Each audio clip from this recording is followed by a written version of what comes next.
오늘 부부주일 주님 허락하신 말씀의 제목은 즐거운 가정이라는 제목으로 은혜를 나누겠습니다. 전 대우그룹 김우중 회장이 쓴 책이 있죠. 세계는 넓고 할 일은 많다라고 하는 책을 통해서 가장 행복한 시절에 대해서 이야기하고 있습니다. 그는 6.25 당시 대구에서 피난살이를 했습니다. 아버지는 납치되셨고 그의 형들은 군에 입대해야만 했습니다. 김우중은 어린 나이에 어머니와 동생 4식구의 생계를 해결해야 될 가장이 되었습니다. 14살 때 방천시장에서 신문팔이를 하는데 하루에 100장을 팔아야 4식구의 끼니를 해결할 수가 있습니다. 신문을 다 팔고 밤 늦게 들어가면 어머니와 2명의 어린 동생들은 그때까지 식사를 하지 않고 기다렸습니다. 함께 밥을 먹기 위해서였습니다. 종일토록 고생하고 돌아왔지만 밥상에 4식구가 마주 앉았을 때가 가장 행복했습니다. 그 밥은 그렇게 맛이 있었고 그때의 기분은 그렇게도 즐거웠습니다. 그런데 날씨가 궂으면 비가 온다든지 흐리면 백불을 다 팔지를 못합니다. 다 팔아야 식구들이 굶지 않기 때문에 열심히 팔고 밤늦게 돌아오면 어머니와 동생들은 이미 잠이 들고 있었습니다. 가족들이 자는 이유는 밥이 한 그릇밖에 없어서 굶고 자는 것이었습니다. 일어나신 어머니는 밥 한 그릇을 앞에 내놓으며 이렇게 말씀하십니다. 우리는 먼저 먹었다. 시장하지 어서 먹어라. 그러나 김우중은 책에서 이렇게 기록하고 있습니다. 미리 동생들을 재운 어머니의 마음을 내가 어떻게 모를 수 있겠는가. 밖에서 돌아온 형 몫의 밥 한 그릇을 위해 허기진 배를 안고 억지로 잠을 청한 동생들을 왜 모르겠는가. 동생들의 잠든 모습을 바라볼 때 왈칵 눈물이 쏟아질 것만 같았다. 그러면 나도 눈물을 감추며 말했다. 나는 밖에서 오뎅이랑 사 먹었더니 배가 불러요. 어머니랑 동생들이나 드세요. 어머니와 나는 서로 거짓말을 하고 있었지만 그리고 서로에게 거짓말을 하고 있다는 사실을 분명하게 알고 있었지만 그 순간 가슴에 차오르던 뜨겁고 뭉클한 기쁨을 어떻게 다 설명할 수 있겠는가. 행복은 무슨 거창한 것도 아니고 무지개처럼 손에 잡을 수 있는 것도 아니다. 지금 생각해보면 내 생애 가운데 그때가 가장 행복했던 때가 아닌가 싶다. 어머니가 날 위해주고 동생들이 날 위해주고 또 내가 어머니와 동생들을 내 몸보다 더 위해주고 그때 우리는 가난했지만 가장 행복하고 가장 즐거운 가정이었다. 여러분, 행복은 외적인 조건에 달려있는 것이 아닙니다. 아무리 외적 조건이 좋아도 심령이 평안하지 못하면 행복한 삶을 영위할 수 없는 것입니다. 마음이 불안하면 좋은 저택에 살고 권력을 가졌다 해도 비참하고 불행한 가정일 수밖에 없는 것입니다. 행복은 마음의 문제입니다.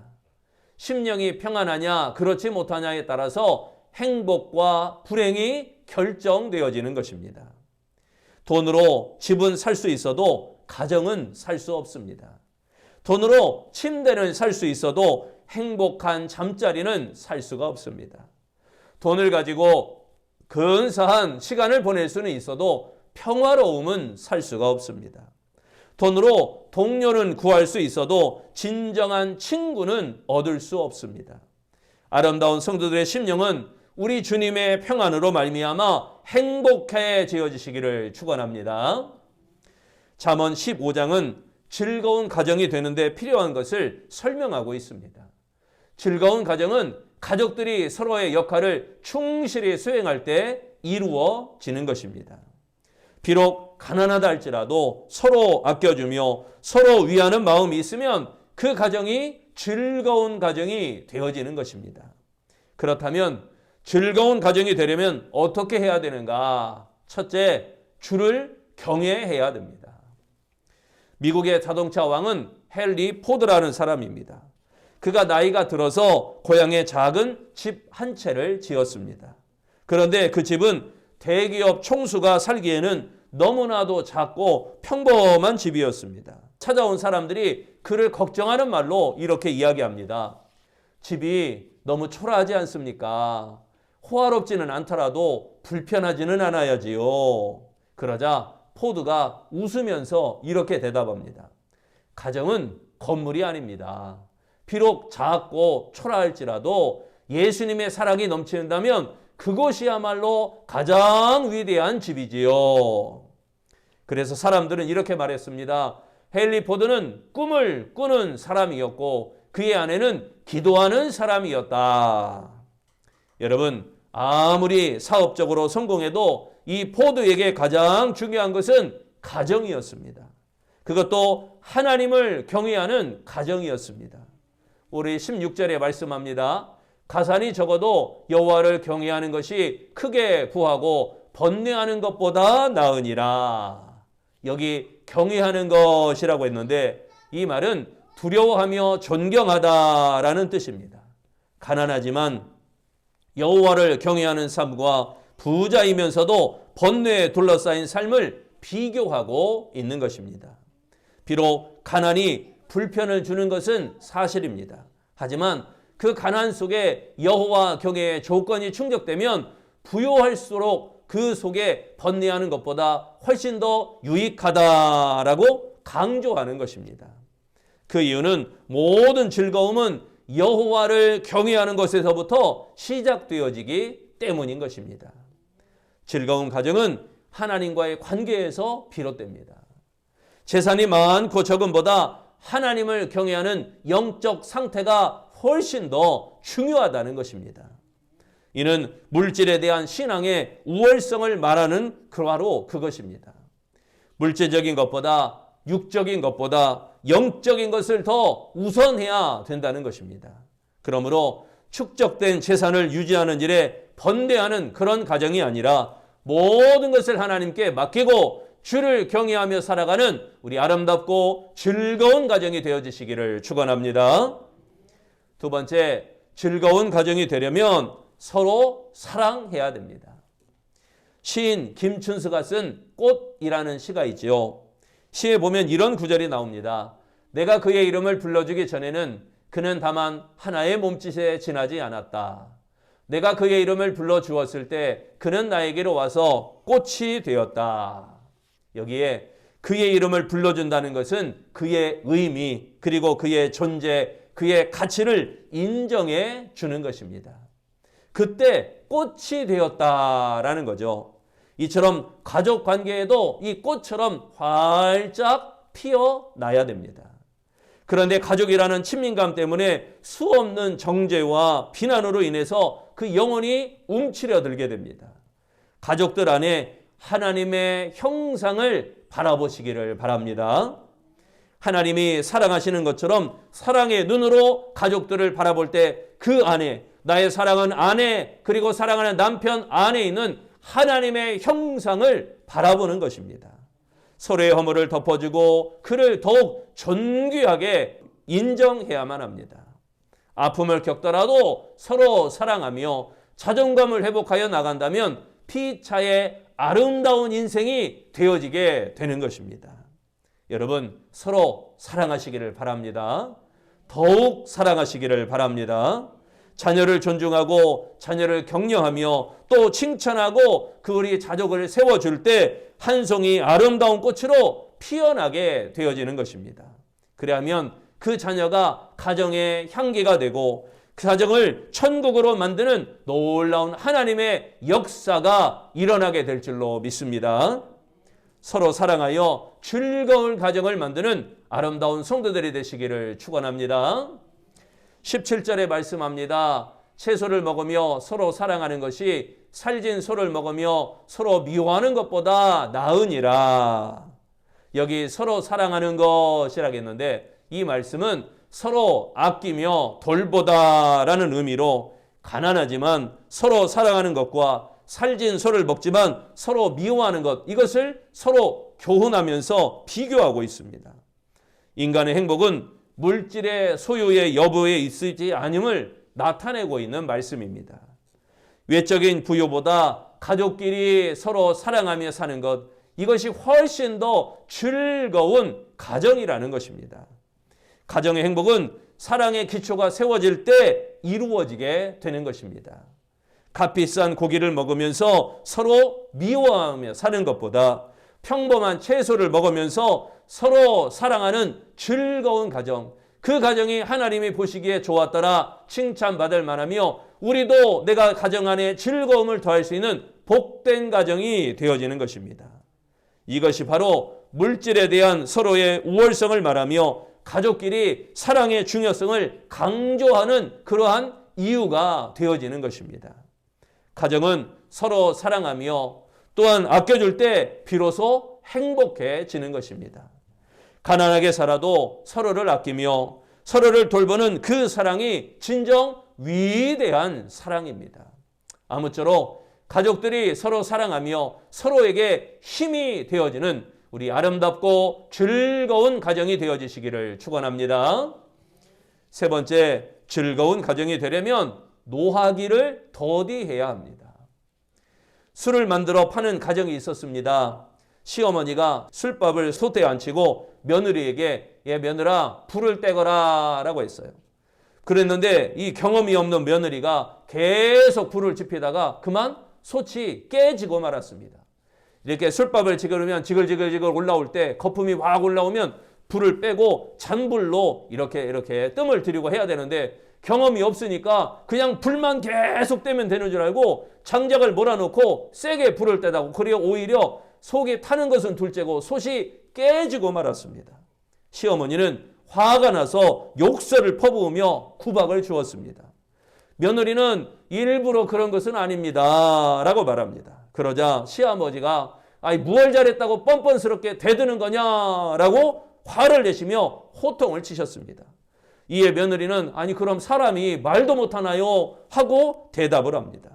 그때 옆에 있던 남편이 어디서 시부모님에게 말대꾸하느냐며 여자에게 몹쓸 손찌검이를 합니다. 그러자 여자가 발악을 하면서 대들었습니다. 나아가는 남편은 계속해서 때리고 집안은 아수라장이 되었습니다. 반면에 건너집도 이 술을 만들어 파는데 앞집의 시어머니는 밥을 안 치고 새로 맞이한 며느리에게 역시 불을 떼라 라고 말했습니다. 밥을 짓는 경험이 없었던 며느리가 불을 계속 떼다가 역시 이 집도 솥이 깨지고 말았습니다. 그런데 이 두려운 마음에 어쩔 줄 몰라 당황하고 있는 며느리를 보고 하는 말이 시어머니가 내가 물을 너무 적게 부어서 그렇게 되었구나 라며 며느리에게 얘야 염려할 것 없다 라고 위로하는 것입니다. 밖에 계시던 시아버지는 내가 부엌에 나무를 너무 많이 들여놔서 그렇게 되었구나 라면서 이 당황한 며느리를 오히려 위로하는 것입니다. 옆에 있던 남편은 하는 말이 아니에요 아버지, 내가 물을 너무 적게 길어와서 그랬으니 모두 다 제 책임이에요 라고 이렇게 자신의 탓으로 돌리는 겁니다. 책임을 서로 지며 화를 내지 않는 정말 화목한 가정의 모습이었습니다. 본문 18절에 말씀합니다. 분을 쉽게 내는 자는 다툼을 일으켜도 노하기를 더디하는 자는 시비를 그치게 하느니라. 여기에 더디하는 이라는 말은 화를 내는 것을 억제하다라는 의미입니다. 분노를 쉽게 내는 자와 노하기를 더디하는 자를 비교하며 이야기합니다. 분을 쉽게 내면 다툼이 일어납니다. 하지만 노하기를 더디하면 평온하여지며 그 평안함이 모든 이에게 가득하게 되어집니다. 화를 내는 조급함보다 마음의 안정을 이루는 여유가 있을 때 즐거운 가정이 되어지는 것입니다. 그래서 사랑은 언제나 오래 참고, 우리 예배 전에 찬양할 때도 했었죠. 사랑은 언제나 오래 참고, 사랑의 첫 번째 조건이 오래 참는 것입니다. 수많은 갈등과 싸움은 조급한 성냄과 참지 못하는 분노에 있는 것입니다. 화를 쉽게 내지 않으면서 유순한 말을 할 때 화해가 이루어집니다. 분노를 더디하여 다툼을 멈추게 하는 말이 나오도록 늘 우리가 나의 입술을 다스리고 나의 언어를 다스리고 나의 모든 걸 조절할 수 있는, 통제할 수 있는 그런 사람이 되어야 됩니다. 서로의 말이 분노를 일으키는 그러한 도구가 아니라 평안을 만들어내는 도구가 될 때 즐거운 가정이 되어지는 것입니다. 아무쪼록 자기와의 관계에서 노하기를 더디하며 절제를 이루어 아름답고 즐거운 가정이 되어지시기를 축원합니다. 여러분, 콩가루 집안이라는 말이 있죠. 콩가루 집안. 집안의 다툼이 끊이질 않고 가족들이 제멋대로 말하고 제멋대로 행동해서 엉망진창이 된 가정, 그런 집안, 이 집안을 콩가루 집안이다 이렇게 말합니다. 그러면 왜 엉망진창이 된 집안을 콩가루 집안이라고 표현을 했을까요? 쌀가루나 밀가루 같은 다른 곡물가루는 물을 넣고 반죽을 하면 잘 뭉쳐집니다. 서로가 잘 달라붙어요. 그래서 떡을 만들기도 하고 때로는 밀가루로 빵을 만들기도 하는 것입니다. 그런데 콩가루는 달라요. 콩가루는 물을 넣고 아무리 반죽을 해도 잘 뭉쳐지지가 않습니다. 오히려 다른 곡물 반죽이 서로 잘 달라붙는 것을 가로막습니다. 그래서 콩가루를 그렇게 묻히는 것입니다. 대표적인 것으로 인절미가 그렇죠. 인절미가 찹쌀로 떡을 만들어 놓으면 서로가 막 달라붙어요. 서로가 달라붙는 걸 방지하기 위해서 콩가루를 입힙니다. 콩가루를 입히면 서로가 붙지 않으니까 인절미 하나하나가 따로따로 붙여놓아도 떨어져 있는 것처럼 되어지는 것입니다. 서로 제멋대로 사는 집안을 콩가루 집안이다라고 부르게 되어지는 것입니다. 그래서 이 콩가루 집안은 가족들 간에 서로 대한 불평과 원망으로 가득 차 있어서 늘 다툼의 소리가 끊이지 않는 것, 이것이 바로 콩가루 집안이다라고 이야기하는 거죠. 가족들이지만 자기 의견을 강조하고 양보하지 않기에 서로 간의 목소리만 더욱 커지는 것입니다. 사랑하는 성도 여러분, 여러분의 가정은 어떠한 모습이십니까? 법적으로만 부부입니까? 아니면 법적으로만 부모와 법적으로만 자녀입니까? 그래도 가족인데 사랑도 애정도 대화도 없이 제각기 인생을 살아가는 건 아니겠습니까? 혹시 그저 껍데기뿐인 가정을 꾸려가고 있다면 주님 앞에 속히 돌아와야 됩니다. 주님으로 말미암아 회복되어야 됩니다. 진정한 사랑의 가정이 되어야 됩니다. 그 사랑으로 말미암아 즐거운 가정이 되어야 됩니다. 저마다 먹고 살기에 바쁘다는 이유로 가정을 돌보지 않고 돈과 성공에만 매달려 사는 것, 이것은 올바른 가정의 자세가 아닌 것입니다. 가정의 행복은 물질에 의하여 좌우되지 않습니다. 아무쪼록 즐거운 가정의 모습이 회복되어지시기를 바랍니다. 물질이나 소유가 아니라 하나님을 주인으로 삼고 오직 여호와 하나님만을 경외하는 우리 아름답고 즐거운 가정이 되어지시기를 바랍니다. 또한 서로의 허물을 덮어주고 사랑하며 배려하는 아름답고 즐거운 가정이 되어지시기를 바랍니다. 그리고 분노와 노를 더디하고 오래 참고 절제하며 살아가는 진정 아름답고 즐거운 가정이 되어지시기를 바랍니다. 그리하여 우리 아름다운 모든 성도들이 즐거운 가정이요 행복한 가정을 세워나가는 복된 아름다운 성도들이 되어지시기를 축원합니다. 기도하겠습니다. 우리에게 가정을 주시고 그 가정을 통하여 하나님의 사랑을 나타내며 예수님의 십자가의 사랑을 나타내며 성령님의 보혜사 성령의 돌보심의 은혜를 나타내도록 도우시니 감사합니다.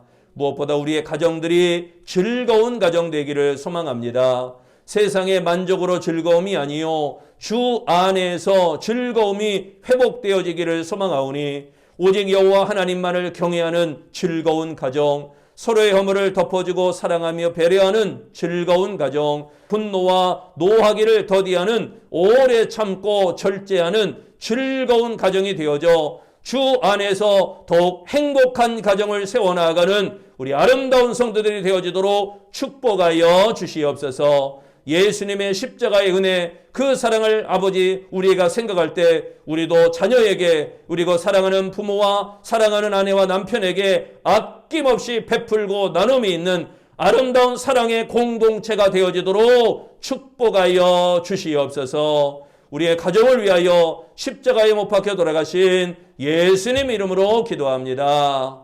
아멘.